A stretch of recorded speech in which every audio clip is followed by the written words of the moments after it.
Welcome to the Perplexed Dev Log number 2. Today I'll just go over some new features as well as the attachments update. Let's just get into it. Why not? For this update, I had an actual list of items to do. So I had to add a attachment system, a new map, and blood. Along with the blood system, I wanted to add other visual effects and sound effects as I go on to add background music as well as visual effects when you get hit or damaged in the game. After I finished customizing the GUI, I pretty much redid the equipping menu system. So I had to make different tabs in the system, and then I also had to account for the attachments. So I had to do a special thing categorizing the items into different tabs was pretty easy, as they already had their primaries, secondaries, and specialties.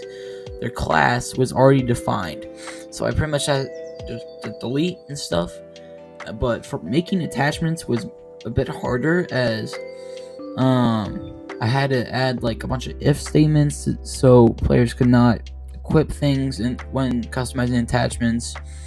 And then I decided to store attachments in the item. So in the equipment menu, to customize items, there's a table with all of its values, like its price, its title, its class. So I pretty much added another parameter to that table, which was another big table. Okay. And in that table, there were smaller tables, which those were the attachments. So pretty much the attachments were inside the tables containing the weapon's main information. So then I had to go through, add a system to read through that table, read the table inside the table. I know it's getting a little confusing here. And then set the values on the GUI item for every value in the attachment. With a few more touches, the attachment system was about a third completed.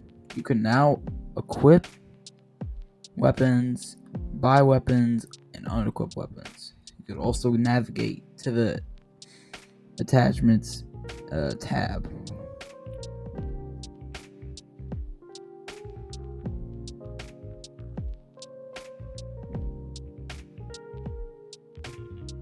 The next step was actually getting the attachments to display and be connected with the gun.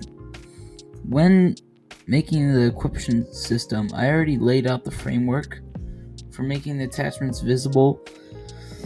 So all I needed to do was connect the attachments to the weapon.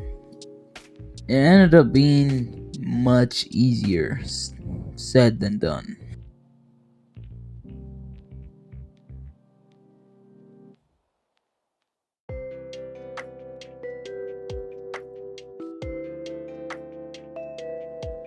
I encountered a lot of bugs with this, like this one. I'm not even sure how this happened, but eventually I was able to get the attachments working and sticking with the gun in animations. Again, like I said earlier, this was by using Motor 6Ds, and before I was either not using the wrong type, or just using them incorrectly. So it took a lot of troubleshooting to find a fix for something quite simple.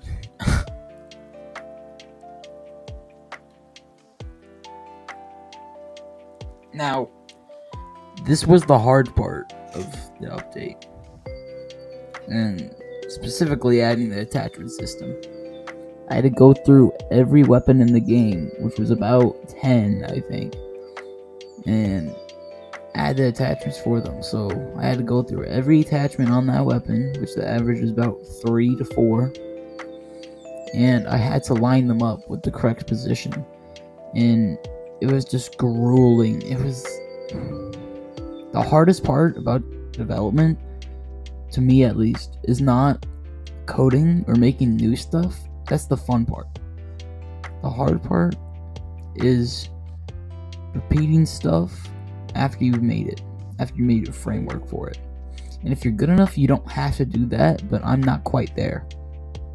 So I just have to go through every weapon that I want to have attachments, because everything had at least one attachment except for the grenade launcher. And I had to add attachments, so it just took a long time.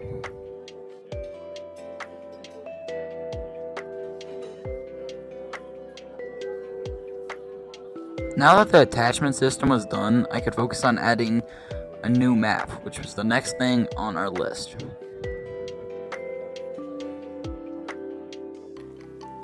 I don't have footage of me adding this new map, but all I did was find a map in the toolbox, as my friend hasn't been able to make a new map yet. And then I just added spawn points and morphing to it, which this map, it's called the mini war map. Okay, it's pretty light on the morphing, but it's also pretty small at the same time. After that, the map was pretty much finished. I'd go back and add some new changes, but nothing major. So that was pretty much it for the mini war map, and we'll now go on to work on the blood visual effects and sound effects. So let's get on to it.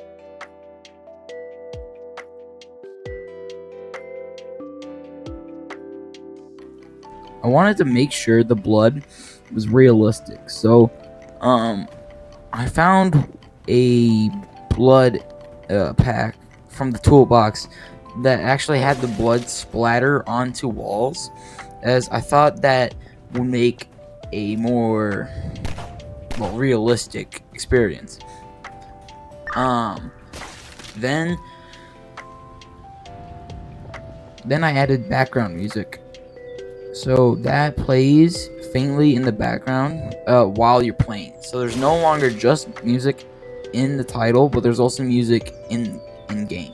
So yeah, it also creates a bit more ambience too. Lastly, I will show you the damage and kill sound effects for the game. So here we go.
Now that we've gone over everything, we'll just do a quick sweep of all the stuff we've done in one clip.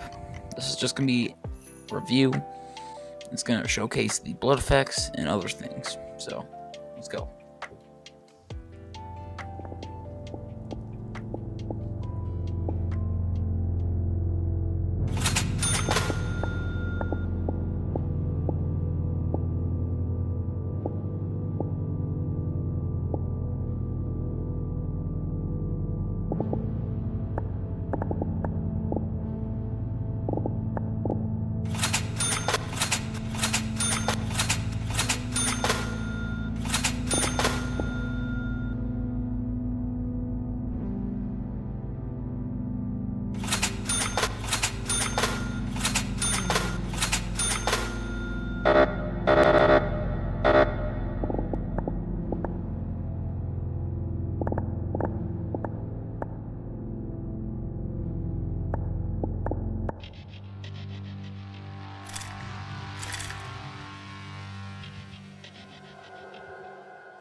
So that concludes today's episode of the devlog for Perplexed.